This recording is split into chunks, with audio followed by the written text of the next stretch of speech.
परमात्मा कबीर जी हमें ये याद दिलाने आए थे कि भाई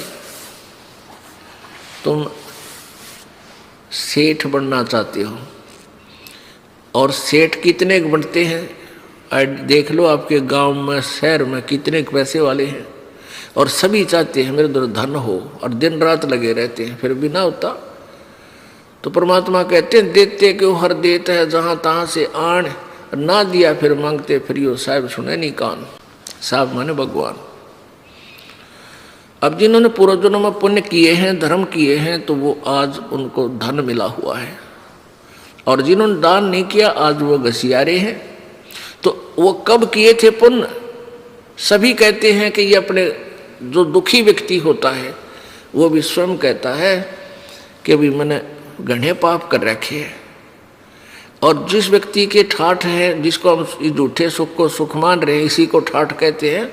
किसी के बालक बच्चे ठीक हो गए, फिर वह नौकरी ठीक लाग गए, 2 पैसे का गुजारा हो गया, तो दूसरे व्यक्ति का आकर भाई ये घना पुण्यकर्मी प्राणी है, घने अच्छे कर्म कर रखे इसने।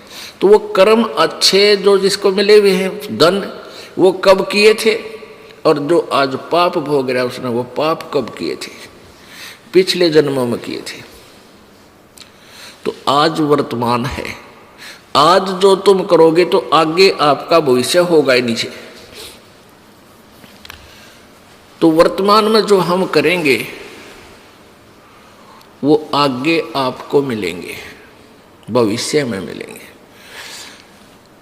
अब जब तक आप पूर्ण परमात्मा की शरण ग्रहण नहीं करते, कबीर जी की शरण में नहीं आते, तब तक तो आप कितने तो पापड़ बेल लियो, कितनी चोरी कर लेना, कितनी ठगी, कितनी मिलावट, दोनों दुखी होगे।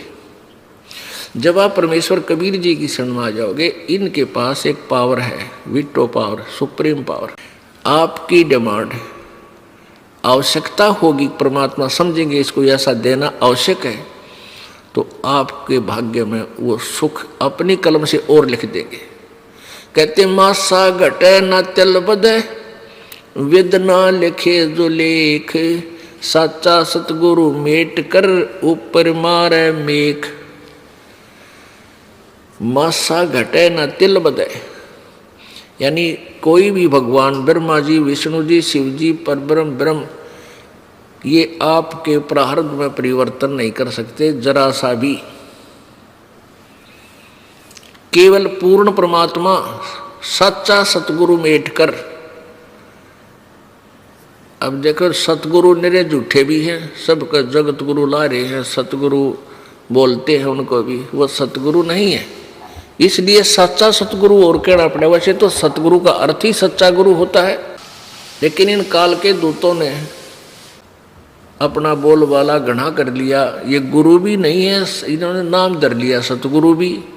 तो इसलिए कहा कि सच्चा सतगुरु मेट के, सच्चा सतगुरु ऊपर मारा मेघ, यानी आपके पाप कर्मों को भी पूर्ण परमात्मा कबीर जी नाश कर देंगे, खत्म कर देंगे। जैसे यजुर्वेद अध्याय नंबर 5 के श्लोक नंबर 32 में कहा है, कबीर अंगारी असी।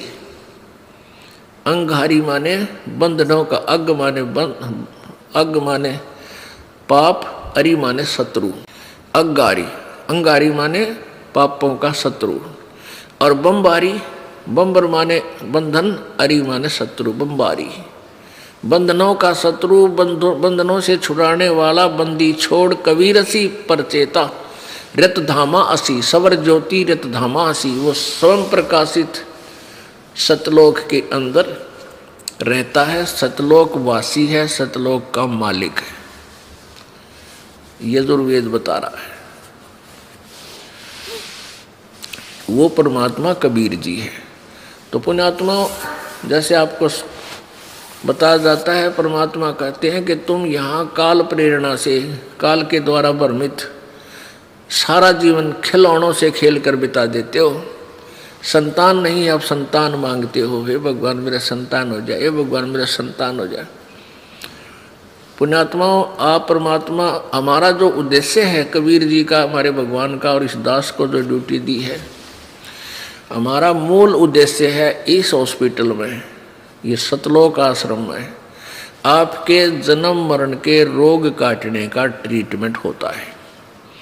इसके अतिरिक्त जब तक आपको कोई एक्स्ट्रा कोई परेशानी है तो वो एक्स्ट्रा कोई एक आधा इंजेक्शन ला दिए जाते हैं, ताकि ये जैसे किसी का बाह आ गया और कैंसर का इलाज हो रहा है, वो बाह का इलाज भी थोड़ा बहुत करना पड़ता है, और मूल उद्देश्य तो हमारा उस जन्म मरण की कैंसर का इलाज करने का। तो हम ये चाहते हैं कि आपने शरण ली है तो उद्देश्य ये रखो कि हमारा जन्म मृत्यु छूटे। मान लीजिए परमात्मा कहते हैं तुम एक बालक मांगते रहते हो, बच्चा ही मांगते हो जिसका संतान नहीं है, और आपको परमात्मा उचित समझेगा तो संतान देगा, और नहीं तो संतान आपको नहीं देगा। क्यों नहीं देगा? क्योंकि उनका उद्देश्य है आपका इस काल के जाल से पीछा छुटवाऊं। अब जैसे क्या कहते हैं, परमात्मा कहते हैं के मांगू कुछ ठर ना रहा, देखत नैन चला जग जाई।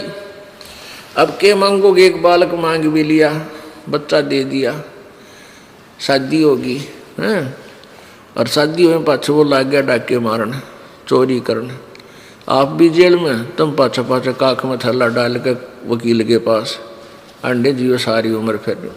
तो कहने परमात्मा ये चाहता है कि तुम यहाँ से निकल लो और अपना पीछा छुटवा लो। उनका मूल उद्देश्य ये। तो जिसने ये भक्ति करनी है, मूल उद्देश्य को समझो।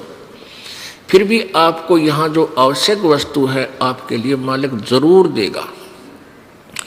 इस काल के जाल को समझाते हुए परमात्मा क्या बताना चाहते हैं कि मान लीजिए यहाँ कोई पुण्यात्मा आ गया, आते तो पुण्यात्मा ही है यहाँ पर, फिर उसके बालक की ये कसक रह गई और बालक मालिक ने ना दिया, क्योंकि परमात्मा नहीं चाहते शुगर के मरीज को चीनी दे दे, डॉक्टर नहीं दे सकता, चाहे वो रो चाहे राजी रो। और मान लीजिए उसने शरीर यहाँ से नाम त्याग दिया और बालक प्राप्ति के लिए कि तो और धक्के खानता अंडे गए हुए पति पत्नी, और बालक उसके भाग में है नहीं, होए नहीं। अंत समय में वो ज्ञानहीन प्राणी इसी कसक में मर जाती है, बेटी बहन मेरा संतान नहीं हुई, मेरा संतान नहीं हुई, मेरा संतान। फिर काल के करेगा उसने, जहाँ जो जिसकी जिसी मनोकामना लास्ट में होती है उसको उसी ही फुल कर देगा। फिर अगले जन्म में उसने कुतिया या सूरी बना देगा उस बेटी को, और नो का गले जा मिले 18-18 कट्ठे, या तेरी संतान क्या आज कर दूं तेरे वारे न्यारे। फिर वह सूरी बनकर जन्मे जाएगी, एक ब्यात पर 18। तो परमात्मा कहते इस पंडा छुटवा ले इस बीमारी तय। हमारा मूल उद्देश्य ये है कि तुम्हें सतलोक ले चलो, वहां कभी मृत्यु नहीं, कोई दुख नहीं। इसमें दूसरा कारण यह है कि काल के दूतों ने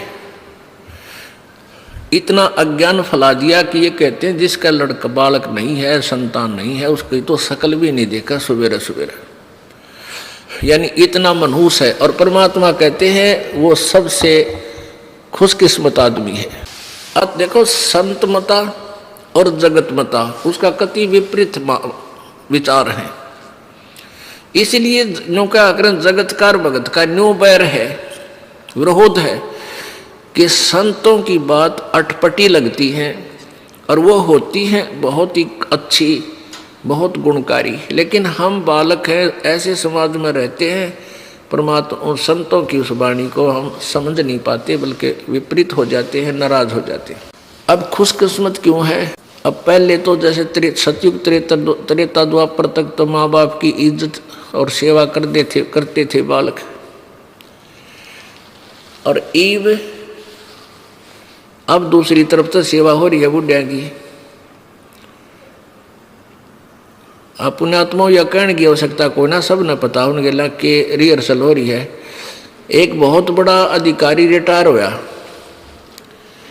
उसने उपदेश लिया, फिर ऐसे ही बात चर्चा चलती हुई बुढ़ापे में ऐसा हो जाता है। अब परमात्मा की वाणी है कि मतलब के बिना भाई कोई नहीं प्यारा। कि देखो तुम न सोचते हो यो मेरा प्यारा है, मुझे बहुत लाड करे है। कहते हैं जब तक बैल चले हड़िए में, जब तक बैल चले हड़िए में तब तक डालें चारा, और वृद्ध होया जब नाथ काट दी वो घर घर लाठे खा रहा। अब वो बैल जब तक काम करने जोगा था तब तक उसकी खूब सेवा होती थी, उसको चारा मिलता था। जब वो वर्द हो गया, उसके लागे अस्थि पंजर दिखण, पैर आपस में टकरा कर चलने लगा, तब उसको काट कर उसका रस्सा और बार मार दिया, लठ घर घर धक्के खा रहा है। तो इतना स्वार्थ से हम उनको प्यार करते हैं। पहले नहीं कहते मेरा बैल मेरा बैल। जब तक बैल चले हलिये में तब तक डाले चारा, दर्द होया जब नाथ काट दी, घर घर लाठे खारा, मतलब के बिना कोई नहीं प्यारा, मतलब के बिना कोई नहीं।